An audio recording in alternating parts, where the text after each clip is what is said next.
പാകിസ്ഥാന്റെ അതിർത്തി കടന്നുള്ള ഇന്ത്യയുടെ തിരിച്ചടി ഉടൻ ഉണ്ടാകുമെന്ന് കേന്ദ്ര സർക്കാർ നിർദ്ദേശം.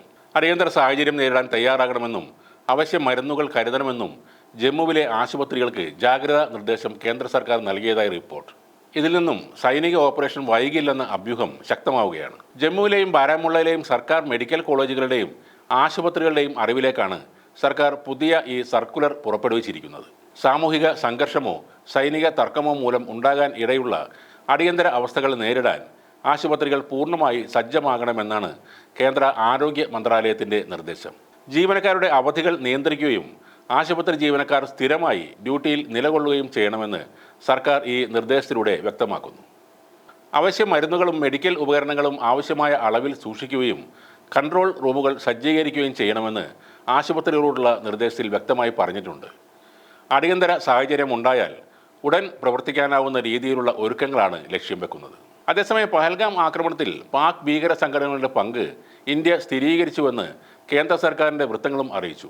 പ്രധാനമന്ത്രി നരേന്ദ്രമോദി ഇത് സംബന്ധിച്ച വിവരങ്ങൾ അന്താരാഷ്ട്ര തലത്തിലുള്ള നേതാക്കളുമായി പങ്കുവച്ചതായും വിദേശകാര്യ മന്ത്രാലയം മറ്റ് രാജ്യങ്ങളെ വിവരം അറിയിച്ചതായും റിപ്പോർട്ടുകളുണ്ട്. എന്തായാലും ഇന്ത്യയുടെ നടപടിയിൽ ആകെ ഭീതിയിലാണിപ്പോൾ പാകിസ്ഥാൻ. യുദ്ധമുണ്ടായാലും ആണവ പോർമുനകൾ അതിർത്തിയിൽ തൽക്കാലം വിന്യസിക്കില്ല എന്നും റിപ്പോർട്ടുകളുണ്ട്. അതേസമയം ഇന്ത്യക്കെതിരെ ആണവായുധ ഭീഷണി ഉയർത്തുകയും ചെയ്യുന്നുണ്ട് പാകിസ്ഥാൻ. വെള്ളം നൽകിയില്ലെങ്കിൽ യുദ്ധമെന്ന മുന്നറിയിപ്പും അവർ നൽകുന്നു. പാകിസ്ഥാൻ ആണവരാഷ്ട്രമാണെന്ന കാര്യം ഇന്ത്യ മറക്കരുതെന്ന് പാക് പ്രതിരോധ മന്ത്രി ഖവാജ ആസിഫ് ഭീഷണി മുഴക്കി. പഹൽഗാം ഭീകരാക്രമണത്തിന് പിന്നാലെ ഇന്ത്യ സ്വീകരിച്ച ചില നടപടികൾ ഒരു സമ്പൂർണ്ണ യുദ്ധത്തിന് കാരണമായേക്കും എന്നാണ് മന്ത്രിയുടെ മുന്നറിയിപ്പ്. ഇരു രാജ്യങ്ങളും ആണവായുധങ്ങൾ കൈവശം വച്ചിരിക്കുന്നതിനാൽ പൂർണ്ണ തോതിലുള്ള ഒരു സംഘർഷ സാധ്യതയെക്കുറിച്ച് ലോകം ആശങ്കപ്പെടണം. പാകിസ്ഥാൻ എന്തിനും തയ്യാറാണ്. സാഹചര്യം വഷളായാൽ ഏറ്റുമുട്ടലിൻ്റെ ഫലം ദാരുണമായിരിക്കും. ഇന്ത്യ ആക്രമിക്കുമെന്ന് ഞങ്ങൾക്ക് രഹസ്യ വിവരം ലഭിച്ചിട്ടുണ്ട്.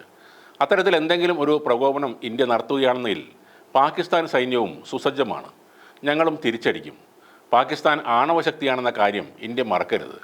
ഇതാണ് ഖവാജ ആസിഫ് പറയുന്നത്.